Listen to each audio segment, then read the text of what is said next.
Hello hi నమస్తే మీకు. తెలంగాణ రాష్ట్ర ప్రభుత్వం ప్రతిష్టాత్మకంగా చేపట్టిన ఇందిరమ్మ ఇల్లు అనేది ఈ లబ్ధిదారులు ఎవరైతే ఉంటారో ఆ జాబితాను ఇటు ఎంపీడీఓ అదేవిధంగా ఆ కార్యదర్శి ఆ జాబితాను తయారు చేయడం జరిగింది. ఈ లబ్ధిదారుల ఫోటోలు కావలసిన జిరాక్సులు కార్యదర్శి తమ సొంత జేబుల నుంచి పెట్టుకోవడం జరిగింది.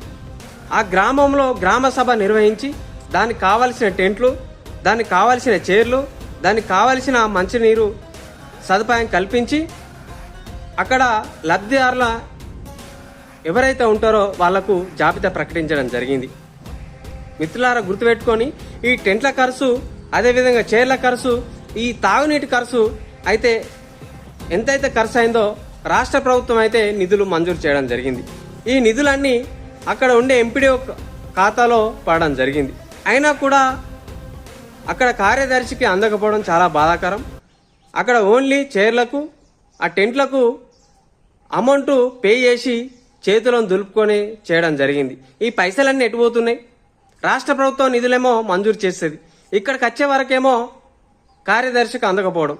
ఇది ఎంత బాధాకరం. ఇట్లాంటి వ్యవస్థ ఉన్నంత వరకు పల్లెల అభివృద్ధి పదంలో ముందుకు పోవాలని తెలియజేసుకుంటూ మేము థ్యాంక్ యూ. నా ఛానల్ లైక్ చేయండి, షేర్ చేయండి, సబ్స్క్రైబ్ చేయండి. Thank you.